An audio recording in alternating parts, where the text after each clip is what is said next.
હવે આપણે જોઈએ નવું ચેપ્ટર નંબર 7. તો તેમાં શું આપ્યું છે? ચેપ્ટર નંબર 7 શું છે?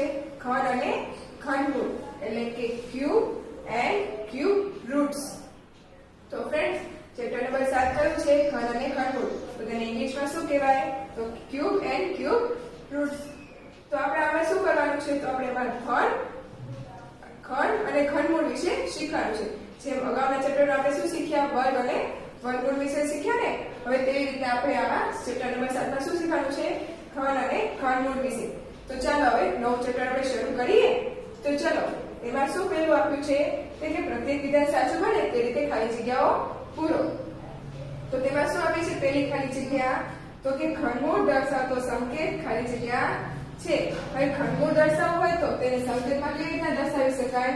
તો કે આ વર્ગમૂળ હોય તેમાં અહીંયા કણે 3 કરવાના એટલે કે આને શું કહેવાય? ઘનમૂળ. એટલે કે ઘનમૂળ દર્શાવતો સંકેતિક શું છે? તો કે આવી રીતનું. ઓકે. હવે જોઈએ બીજું. તો તેમાં શું કીધું છે? કે b નો ઘન ખાલી જગ્યા છે. હવે 2 નો ઘન એટલે કે 2 નો ઘન. તો 2 ગુણ્યા 2 એટલે 2 દુ 4 4 દુ 8. તો શું જવાબ આવ્યો આપણો? તો કે 8 છે. સમજાઈ ગયું? હવે તેવી રીતના ત્રીજું. તો તેમાં શું કીધું છે? કે 27 નું ઘનમૂળ ખાલી જગ્યા છે. હવે કીધું છે 27 નું ઘનમૂળ એટલે આમ થઈ જાય. તો હવે શું કરવાનું? તો કે આપણે ઘનમૂળ કાઢવાનું. તો ઘનમૂળ શું નીકળશે? તો કે 3 તરી 9 9 તરી 27 એટલે કે ઘનમૂળ શું નીકળ્યું? તો કે 3 એટલે કે 27 નું ઘનમૂળ શું છે? તો કે 3. હવે કેવી રીતના જોઈએ ચોથું. તો તેમાં શું કીધું છે? ખાલી જગ્યાનો ઘન અને ઘનમૂળના જવાબ એક સરખા જ હોય છે. કે જો કઈ સંખ્યા એવી છે? તો કે 1 રહ્યો ઈ એવો છે સંખ્યા કે જેનો ઘન કરીએ તો પણ જવાબ એક જ આવે અને જો તેનો ઘનમૂળ કરીએ તો પણ જવાબ શું આવે? એક જ છે. એટલે કે બંનેના જવાબ કેવા આવે? સરખા. તો કઈ સંખ્યા છે એવી? તો કે 1. હવે જોઈએ પાંચમું. તો તેમાં શું કીધું છે? કે 15 ના ઘનના એકમનો અંક ખાલી જગ્યા છે. શું કીધું છે? 15 ના ઘનના એકમનો અંક. 15 નો ઘન કરીએ તો 15 નો ઘન શું થાય? તો આપણે જોઈએ તો 5 નો ઘન શું થાય? 5 25 25 5 તો કે 125. છેલ્લે અંક શું આવશે એકમનો? તો કે 5 જ આવે ને. તો શું આવશે? તો કે 15 ના ઘનના એકમનો અંક શું આવશે? 5. હવે તેવી રીતના જોઈએ છઠ્ઠું. તો તેમાં શું કીધું છે? કે 23 ના ઘનના એકમનો અંક ખાલી જગ્યા છે. હવે શું કીધું છે? 23 ના. તો તેમાં એકમનો અંક શું છે? તો કે 3 એટલે કે 3 તરી 9 9 તરી 27. તો કયો અંક આવ્યો છેલ્લો? તો કે 7 એટલે કે 23 ના ઘનનો એકમનો અંક પણ શું થાય? તો કે 7. હવે જોઈએ સાતમું. તો તેમાં શું કીધું છે? 4 નો ઘન બરાબર ખાલી જગ્યા. શું કીધું છે? 4 નો ઘન એટલે કે 4 ગુણ્યા 4 ચોકો 16 16 તો કે 64. આ શું આવી ગયો આપણો? 4 નો ઘન. શું આવ્યો? 64. હવે તેવી જ રીતના આઠમું. તો શું કીધું છે? કે ઘનમૂળ કેનું કાઢવાનું છે? તો કે 125 નું ઘનમૂળ. તો શું નીકળે? તો કે 5 5 25 અને 25 પંચા 125 એટલે શું આવશે? તો કે 5 આવશે ને. હવે જોઈએ આપણે નવમું. તો તેમાં શું કીધું છે? કે 60 ના ઘનની સંખ્યામાં છેલ્લા ખાલી જગ્યા 3 શૂન્યો આવે. હવે 60 નો ઘન કરીએ એટલે છેલ્લા અંકનો આપણે ઘન કરીએ તો શું થઈ જાય? તો કેટલા શૂન્ય આવે? તો કે 3. કેમ? તો કે ઘન કરવાનું છે એટલે કે તેના 3 ગણા. એટલે કે શું થઈ જાય?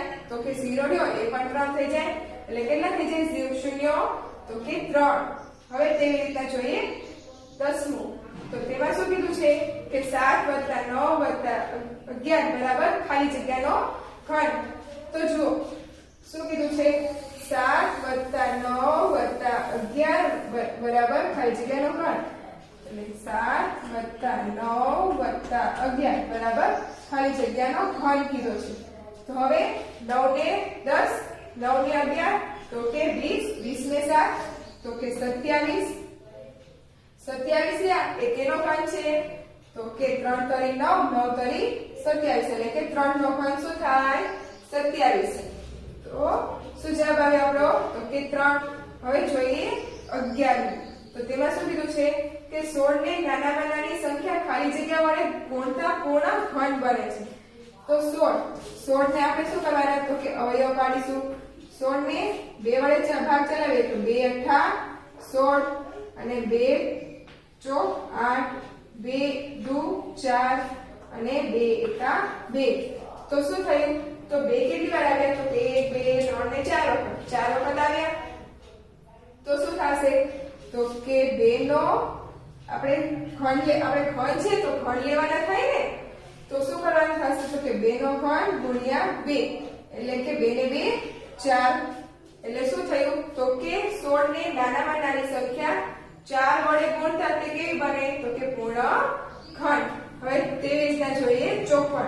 હવે 54 માં શું કરવાનું તો કે 54 છે તો 54 માં નાનામાં નાની સંખ્યા ખાલી જગ્યા વડે ભાગતા.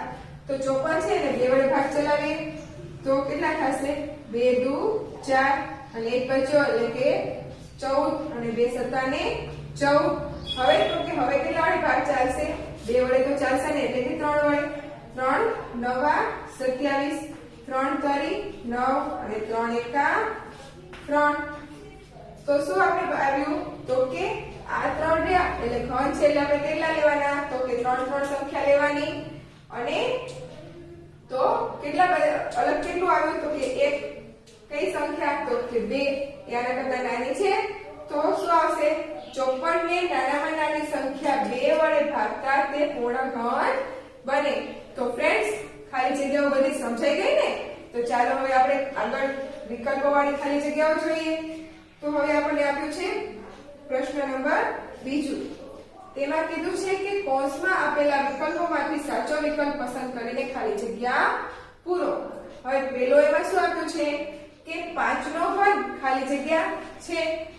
તો 5 નો ઘન એટલે કે 5 ગુણ્યા 5 એટલે કે 55 25 125. તો શું આવશે 5 નો ઘન 125. હવે જોઈએ 343 નું ઘનમૂળ ખાલી જગ્યા છે. તો કે શું કીધું છે 343 નું ઘનમૂળ. તો શું આવશે તો કે 77 49 ગુણ્યા 7 એટલે કે 343 એટલે કેટલા આવશે તો કે 7. એટલે કે 343 નું ઘનમૂળ શું છે તો કે 7. હવે જોઈએ આપણે ત્રીજું.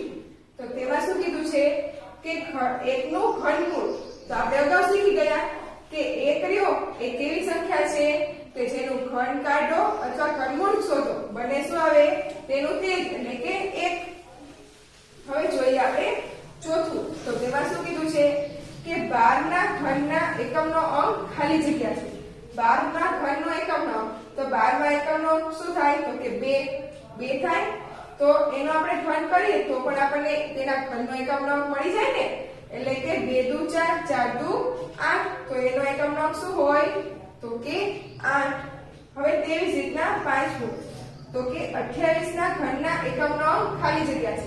હવે 28 નો ઘનનો એકમનો અંક શોધીએ તો વાર લાગે. તો શું કરવાનું તો કે આનો એકમનો અંક છે એનો આપણે ઘન શોધી લેવાનો. તો કે 68 64 એટલું. તો આપણે કરી લઈએ કે 64 ગુણ્યા 8. તો કે 8 8 8 દુ 16 8 તરી 24 8 ચોક 32. અને હવે તો આપણને એકમનો અંક તો મળી ગયો. હવે આપણે ગુણાકાર કરવાની જરૂર નથી. એટલે શું મળ્યું આપણને તો કે 2. હવે તેવી રીતના જોઈએ આપણે છઠ્ઠું. તો તેમાં શું કીધું છે 13 15 17 19 બરાબર ખાલી જગ્યાનો ઘન. તો ચાલો આપણે જોઈ લઈએ કઈ કઈ સંખ્યા આપી છે તો કે 13 15 17 19 બરાબર ખાલી જગ્યાનો ઘન એમ કીધું છે.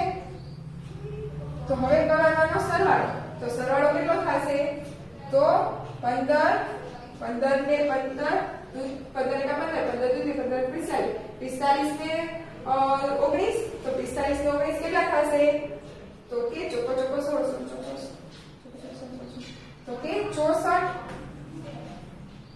45 ને 19 64 થાય બરાબર ખાલી જગ્યાનો પણ એમના એમ જ રાખીએ હવે 64 કોનો પણ છે તો કે 4 નો એટલે કે ચોકો ચોકો 16 16 ચોક 64 એટલે કે 4 નો ઘન એટલે કે અહીંયા શું આવશે 4 તો શું જવાબ મળ્યો આપણને 4 નો ઘન હવે જોઈએ આપણે 7મું તો તેમાં શું કીધું છે કે 300 ના ઘનની સંખ્યામાં છેલ્લા ખાલી જગ્યા અંકો શૂન્ય હોય હવે આ 300 છે એને આપણે ઘન કરીએ તો આ છેલ્લા જે 0 રહ્યા એ પણ ડબલ થતા જાય તો શું થાય 3 નો ઘન તો 3 તરી 9 9 તરી 27 પાછળ 0 રહ્યા એ કેટલા થઈ જશે તો કે 2 છે એના કેટલા થઈ જાય તો કે વર્ગ કરીએ તો 4 થાય અને ઘન છે તો બીજા 2 વધી જાય તો છેલ્લા કેટલા આંકડા શૂન્ય થયા તો કે 1 2 3 4 5 6 કેટલા થયા